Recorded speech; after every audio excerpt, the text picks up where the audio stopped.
दोस्तों एक्सेल के अंदर रैंक फंक्शन कैसे यूज करना है इसका ऑलरेडी वीडियो मैंने अपलोड कर दिया था। आपने देखा होगा, उम्मीद करता हूँ। नहीं देखा है तो कोई बात नहीं, इस वीडियो के आई बटन में उसकी लिंक मैंने रखी है, देख लेना। लेकिन इसके ऊपर मुझे दो सवाल आए, मतलब रैंक फंक्शन से रिलेटेड कोई दो सवाल यहाँ पे मैं आपको बताना चाहूँगा। एक है विशाल चंद्रानी, मेरे व्यूअर, और दूसरे है देविंदर सिंह। वो कहते हैं कि इसमें सपोज अभी मैं आपको दिखा देता हूँ यहाँ पे वो शीट।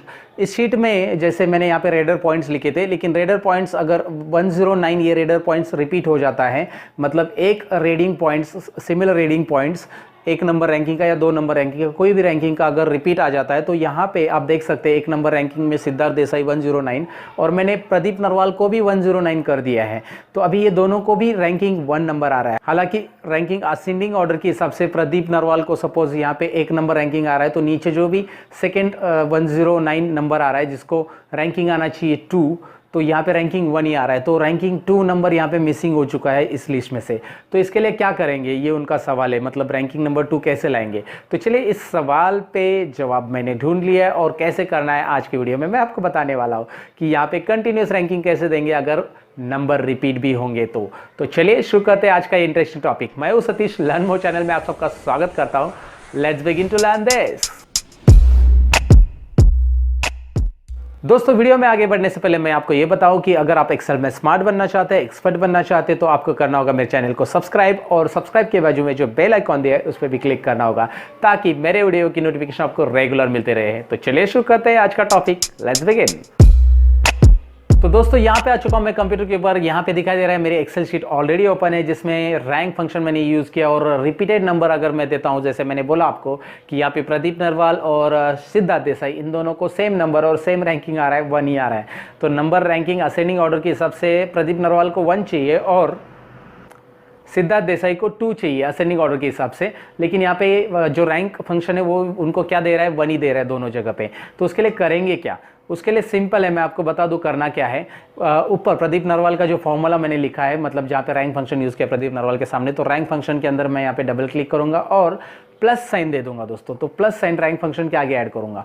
प्लस साइन के अंदर मैं काउंट टिप यूज़ करूंगा। यहाँ पे काउंट टिप कैसे यूज़ होगा, किस तरह से काउंट टिप से ये रिजल्ट सॉल्व होगा, ये आपको दिखाई देगा। काउंट टिप लेने के बाद आपको यहाँ पे दिखाई दे रहा है उसका सिंटैक्स। सिंटैक्स में आपको लिख के आ रहा है रेंज और क्राइटेरिया।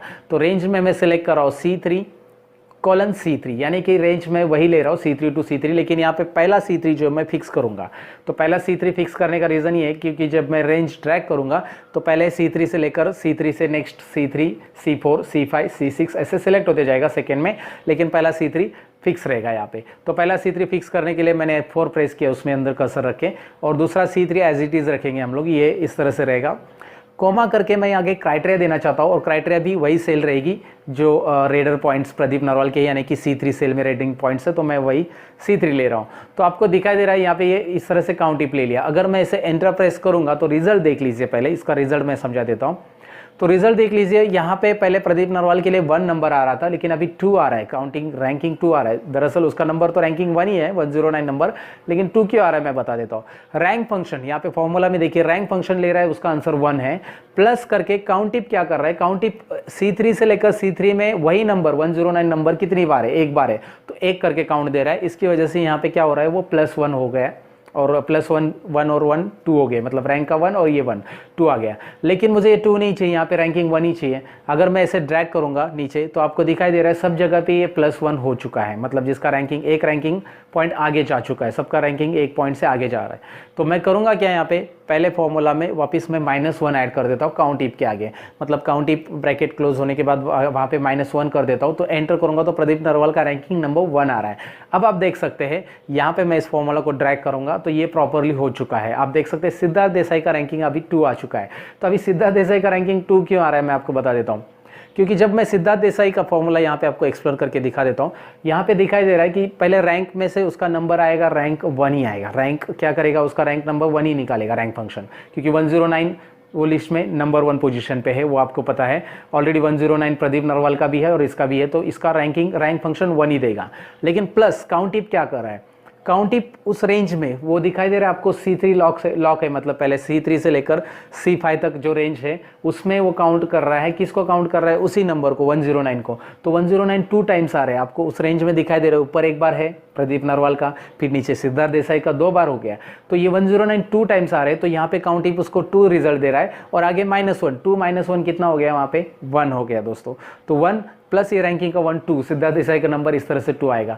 तो नंबर रिपीट होने के बाद 109, एक बार मैं आपको दिखा देता हूँ, 109 3 टाइम्स लिखेंगे तो उसका नंबर किस तरह से यहाँ पे दिखाई दे रहा है। तो 109 आप नीचे लिखोगे तो असेंडिंग ऑर्डर के हिसाब से, और रैंकिंग में 3 नंबर जाएगा, 4 नंबर नीचे ऊपर लिखोगे तो उसका 2 नंबर आएगा। इस तरह से वो असेंडिंग ऑर्डर के हिसाब से ऑटोमेटिकली ले लेगा। ये काउंटिव फंक्शन की मदद से मैंने सॉल्व किया है। उम्मीद करता हूँ आपको ये काउंटिव कैसे काम कर रहा है ये समझ में आया होगा और अच्छा भी लगा होगा वीडियो। और अच्छा लगा तो आप हमेशा की तरह लाइक बटन पे क्लिक करेंगे, दोस्तों के साथ शेयर करेंगे। और जिनका ये सवाल था जैसे विशाल चंद्रानी जी और देवेंद्र सिंह, उनको मैं धन्यवाद देना चाहूँगा। तो चलिए मैं मिलूंगा कुछ और इंटरेस्टिंग वीडियो के अंदर, लेकिन आप नए हो मेरे चैनल पे तो सब्सक्राइब जरूर कीजिए, और सब्सक्राइब के बाजू में जो बेल आइकन है उस पर भी क्लिक कीजिए। मिलते हैं अगले वीडियो के अंदर दोस्तों। सीखते रहो, सिखाते रहो। Bye bye.